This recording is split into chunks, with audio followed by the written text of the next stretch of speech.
Bonjour à tous. Jeudi 1er avril, la finale. Cette date, nous l'avons décidée en octobre et il s'en est passé des choses depuis.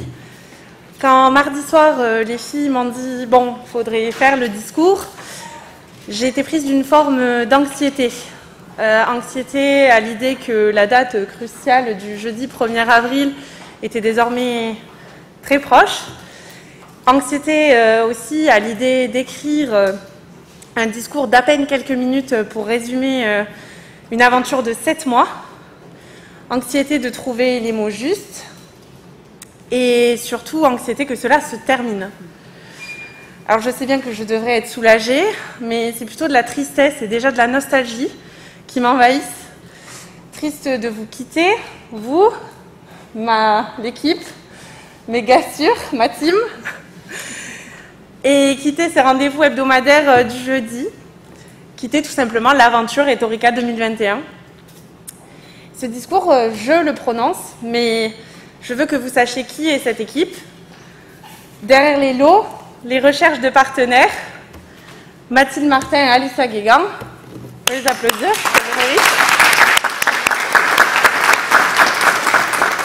Derrière nos réseaux sociaux et la diffusion par les différents médias, les deux Chloé, comme on les appelle, le pôle communication avec Chloé Carco et Chloé Mangin.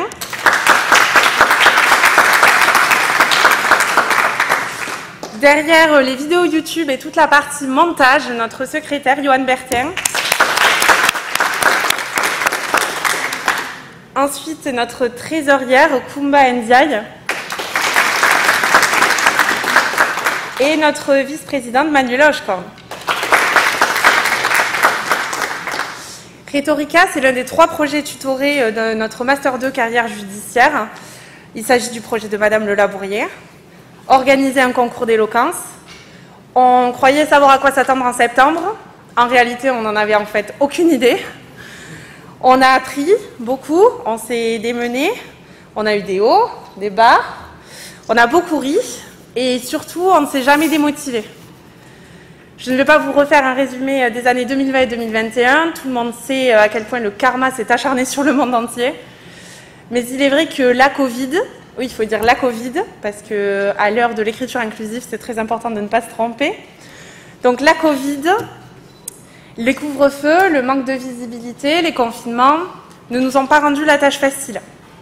Alors du coup, à vous, mes 8 compères, vous avez dû probablement m'appeler dans mon dos Adolphe, Staline, pour les plus téméraires Kim, peut-être. Mais un concours exigeant, investissement exigeant. Et je suis heureuse de dire qu'aujourd'hui, nous avons mené ce concours jusqu'à une finale en présentiel avec du public et qu'on l'a mené ensemble.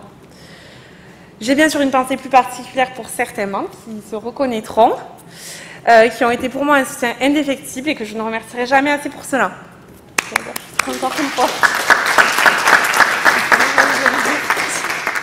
Et du coup, c'est maintenant à moi de vous présenter le dernier membre de l'équipe et pas des moindres, puisqu'il s'agit de notre présidente, Romane Duplat. Voilà. Et donc, si avec la crise sanitaire, la question du maintien du concours s'est posée, c'est à l'unanimité avec l'équipe qu'on a décidé de poursuivre le concours, parce qu'on savait qu'on pouvait compter sur toi. Au fil des mois, tu as su lever nos interrogations, résoudre les problèmes, et surtout nous motiver et parfois nous remotiver face aux différentes annonces qui ont totalement bouleversé l'organisation du concours. Tu as su répondre présente lorsqu'on en avait tous besoin, mais aussi parfois nous remettre sur le droit chemin, et effectivement, pour ça, les plus grands despotes n'ont rien attendu. Tu as vécu, mangé, dormi Rhetorica, ce qui t'a très certainement coûté de très nombreuses nuits blanches, mais rassure-toi, ça ne se voit absolument pas aujourd'hui. Nous savons que l'organisation de ce concours t'a demandé un travail incommensurable et beaucoup de sacrifices. Nous sommes également conscients de ne pas suffisamment t'avoir dit merci. Alors on te le redit encore une fois aujourd'hui, merci absolument pour tout. Et je terminerai en disant que même si personne ne peut te canaliser, on est très fiers de faire partie de ta bande organisée.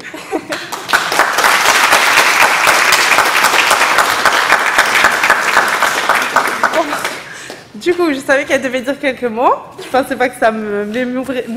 Ah, j'arrive plus à parler. Je suis émue, merci. Donc, je vais poursuivre Après 7383 gifs échangés, 340 posts, story Instagram et Facebook, pardon, 20 000 invitations LinkedIn, 25 vidéos YouTube, 8 lives, 10 630 mails envoyés à nos partenaires pour les démarcher, 3 484 mails envoyés pour démarcher les jurés, mes 4 983 merci et mes 5 346 messages vocaux sur notre conversation de groupe. Je sais que ma voix va terriblement vous manquer. Nous y sommes, la finale, la fin de cette aventure. Ils étaient 19 courageux candidats à s'être inscrits. Ils sont d'ailleurs là aujourd'hui pour certains. Ils s'affrontent depuis le 28 janvier. Je m'adresse à vous. Tous les jeudis, vous avez pris part à des joutes de très haut vol sur des sujets engagés parfois, comme le deuxième sexe serait-il le premier, la laïcité est-elle intolérante, ou faut-il être chaud pour le climat, mais aussi des sujets plus légers mais néanmoins profonds, comme la roue tourne-t-elle, ou le sexe apaise-t-il les tensions. Une belle promotion en 2021 donc, des styles différents, des talents révélés, de l'émotion, du stress parfois, et des rires surtout. Ces jeudis de concours ont été un bol d'air insufflé à nos vies étudiantes à l'arrêt. Alors merci de nous avoir touchés, impressionnés, merci d'avoir été là, et merci d'avoir brillamment relevé le défi d'user des jolis mots pour faire entendre votre voix.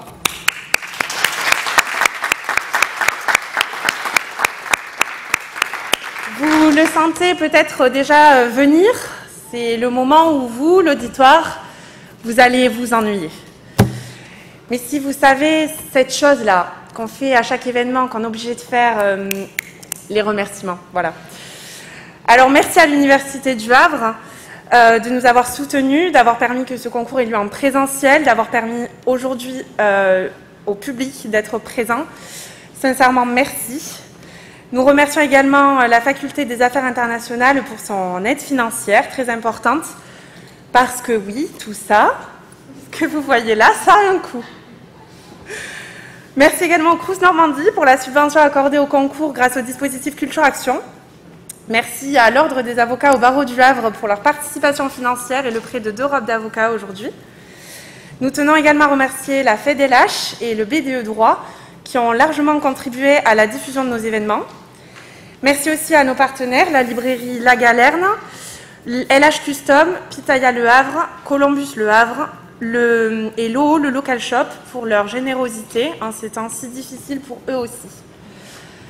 L'équipe tient à adresser des remerciements tout particuliers à M. Hochkorn, Mme le doyen Morgane Chevet, M. Minot, Mme Audolan, Mme Juel, Mme Langlois, Mme Hamadi Chenaïfa, M. Huet et M. Fleury-Legros pour leur aide précieuse dans l'organisation du concours. Nous remercions également les 23 prestigieux membres du jury qui se sont succédés durant ces semaines de joutes. Ils nous ont fait l'honneur de répondre présent, malgré le manque de visibilité laissé par la configuration actuelle. Et nous leur en sommes profondément reconnaissants. Sans eux, ce concours ne pourrait avoir lieu. Enfin, je terminerai par le remerciement le plus important. Et le mot merci ne suffit pas. Madame Le Labourier, en tant que tutrice du projet Rhetorica, vous avez été un soutien indéfectible sur lequel nous avons pu compter, quelle que soit l'heure et quel que soit le jour de la semaine. Votre réactivité et vos précieux conseils, mais surtout votre bienveillance et votre extrême gentillesse ont été pour nous une véritable chance. Vous marquez profondément ce concours, vous en êtes l'ADN, et nous ne pourrons que dire aux prochains étudiants qui se chargeront de ce projet à quel point ils doivent mesurer leur chance d'être épaulés dans leur travail par une enseignante si investie. Nous vous devons beaucoup, alors merci.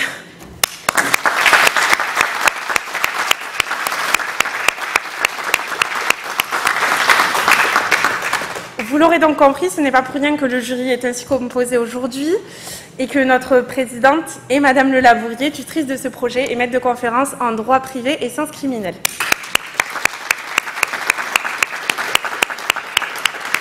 À ses côtés, nous avons l'immense honneur de recevoir le procureur de la République, M. Bruno Dieudonné.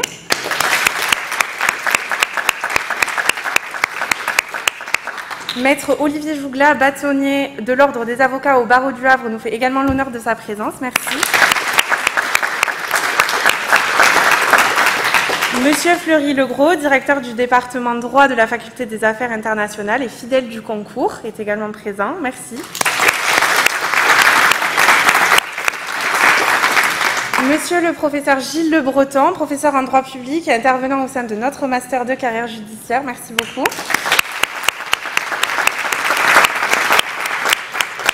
Et enfin, Monsieur Mathis Moisson, vice-président étudiant de l'Université du Havre, qui représente Monsieur le Président de l'Université. Merci d'être là. Merci à vous 6 de nous faire l'honneur de votre présence ici aujourd'hui. Vous aurez à départager nos 4 candidats. Alors, à vous 4, au nom de l'équipe, je voudrais vous dire merci pour les moments que vous nous avez offerts et bravo d'être arrivés jusqu'ici. Malheureusement, seul l'un d'entre vous remportera le titre. Pour les autres, sachez que si ça fait mal sur le moment, ça sera pire dans les jours à venir. En petite finale, sur le sujet « Sommes-nous 66 millions de procureurs ?» défendra la positive Claire de Cognou.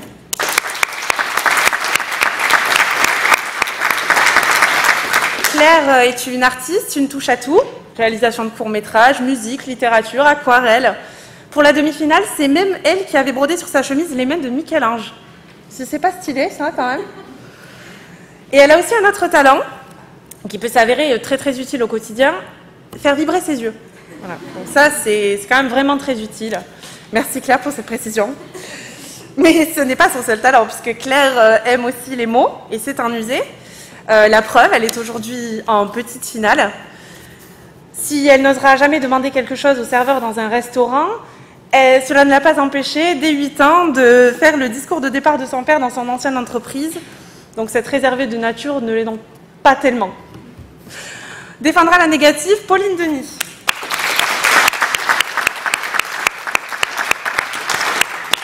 Depuis 19 ans, Pauline pratique la danse, sa passion.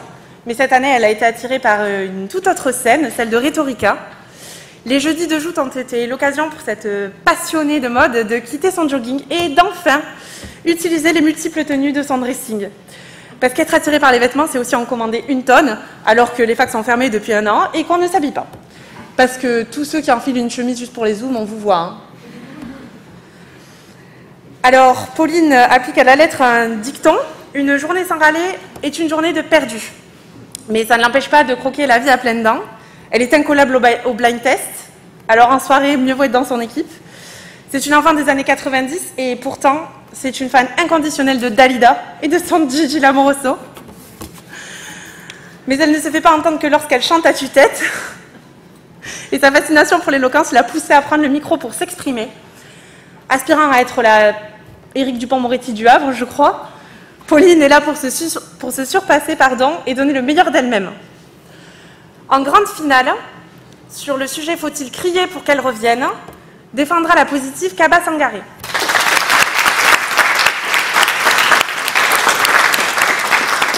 Kaba, lui, n'a pas été affecté par le confinement puisque Kaba se fiche des annonces du jeudi de Jean Castex. Kaba a attendu toute sa vie ce confinement pour enfin avoir une bonne raison de rester chez lui sans rendre de compte à personne. Parce que la passion de Kaba, c'est avant tout de manger. Mais bon, faut quand même pas rigoler, on est quand même en finale d'un concours d'éloquence, donc on va peut-être pas se contenter de manger. Et c'est quand même un mot qu'on utilise quand on est bébé. Du coup, la passion de Kaba, ce sont les arts de la table. Mais il faut tout de même que je vous dise que Kaba n'est pas là par hasard. C'est un littéraire dans l'âme qui aime les mots. Si on raconte que Victor Hugo écrivait dans ses cahiers « être Chateaubriand ou rien », suivant cet exemple, au lycée, Kaba lui écrivait « être Paul Valéry ou rien ». Ambitieux, le garçon, quand même. Mais depuis qu'il s'est rendu compte qu'il n'écrirait ni Charme ni La Jeune Parc, il s'est résolu à abandonner son stylo pour prendre le micro et user de ses cordes vocales. Défendra enfin la négative Nolwenn Lerouzic.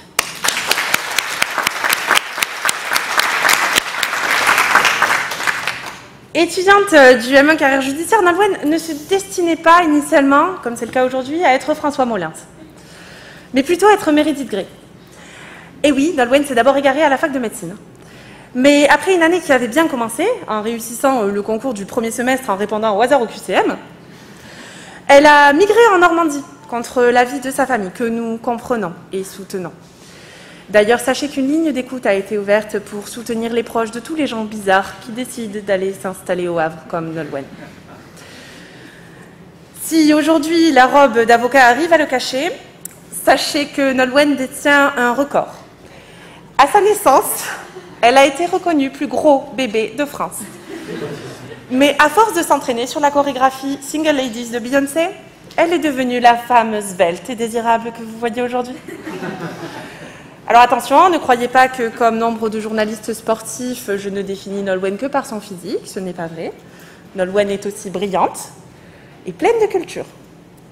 Alors elle écoute quand même ce qu'on appelle du rap sale, mais bon, parfois elle se laisse aussi emporter par du Pavarotti, donc allez comprendre. J'espère que cela vous aura donné envie de les écouter.